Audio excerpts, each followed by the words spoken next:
Hey everyone, let's dive right into this explainer. Today, we're unpacking a really fascinating, science-backed 60-second routine designed by neurologist Dr. Richard Ben. It's built to clear out mental fog and actually repair your memory. So if you've been feeling like your mind is slipping lately, well, you are exactly where you need to be. Because let's face it, we have all been there, right? Have you ever stopped in a doorway with a totally blank mind? Or, forgotten someone's name literally seconds after they introduced themselves? It leads to that quiet, creeping fear of losing our independence. Those little mental short circuits, they're incredibly frustrating.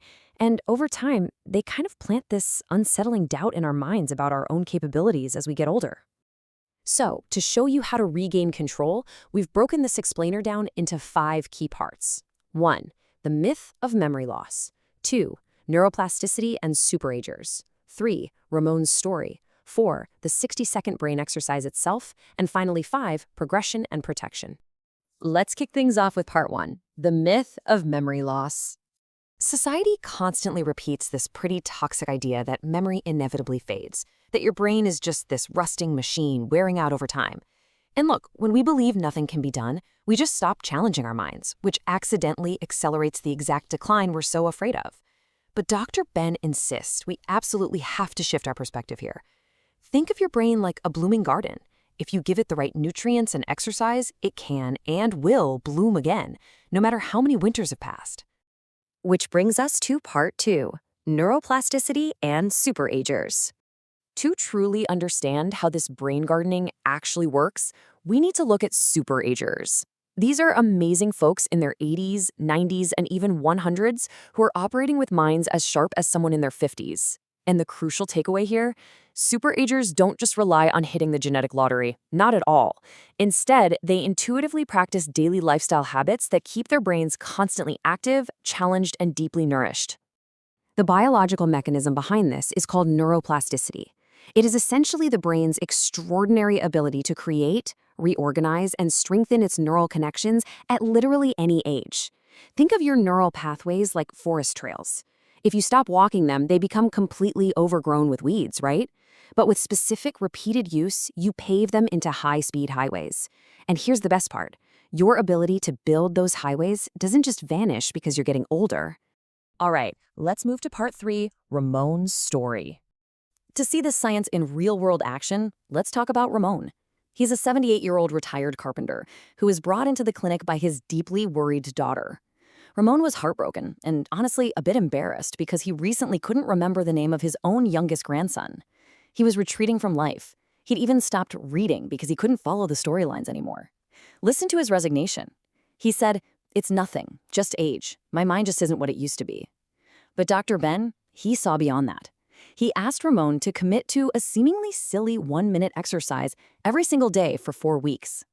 And guys, after just 4 weeks of doing this daily routine, Ramon's transformation was stunning. His daughter noted that he didn't just remember his grandson's name, he clearly recalled an old wooden toy he'd built for him, the specific type of wood he used, and even the name of their old family dog. A closed window in his mind had suddenly been thrown wide open. So, let's get into part 4, the 60-second brain exercise. How did Ramon actually do it? Well, the genius of this exercise is entirely in its simplicity. 60. That's it. All you need is a chair and exactly 60 seconds of your focused attention. No expensive supplements, no heavy weights, just 1 minute. Here is how the routine builds. Step 1 is posture and breath. Step 2 is activation for the first 30 seconds. And step 3 is the mental challenge for the final 30 seconds. Let's break down that first 30 seconds, the activation phase. You start by sitting at the edge of your chair, back straight, feet flat on the floor. Now, you rhythmically raise your right arm parallel to the floor while taking a slow, deep 4-second inhale through your nose. Then, you lower that arm back to your thigh while exhaling for 4 seconds. Next, you alternate and do the exact same thing with your left arm. This controlled motion calms your nervous system, releases tension in your neck, and physically pumps oxygen-rich blood straight up to your neurons. Now, the magic really happens in the final 30 seconds. You keep doing those exact physical arm movements and that synchronized breathing, but now you add a continuous mental challenge. You start naming items from a specific category. So let's say your category is fruit. As you inhale and raise your right arm, you say apple. As you exhale and lower it, then inhale and raise your left arm, you say banana, and so on. I know this might sound super simple, but by doing this, you are literally forcing an orchestra to play two totally different melodies at the exact same time. This dual tasking forces your frontal lobe, which handles your attention, your cerebellum, which handles coordination, and your temporal lobe, which handles memory, to all communicate intensely with one another. To juggle both tasks at once, your neurons have to wire together to create new neural harmonies, sparking rapid, powerful neuroplasticity. Finally, we're at part 5, progression and protection. Because your brain is incredibly smart, it's going to adapt quickly. If you just name fruits every single day, it becomes way too easy. And that means we must continually level up the challenge to keep seeing results. Think of it as a 4-week timeline. You start week 1 with simple categories, like fruits or animals. In week 2, you move to words starting with a specific letter. By week 3, you really push yourself by counting backwards from 100 by threes, all while doing the arm movements. And by week 4, you're doing complex, creative mixes, like naming global cities. The rule of thumb? Whenever you feel a slight mental strain, you know your brain is actively working and growing. But as you progress, you absolutely must protect your hard work. Avoid these 3 common traps. Number 1, never rush your movements. Rushing creates shallow breathing and stress is absolute poison for your memory. Number 2, never be inconsistent. Don't skip days. Your brain needs daily repetition, just like watering a plant. And number 3, never divide your attention by doing this with the TV on or while checking your phone.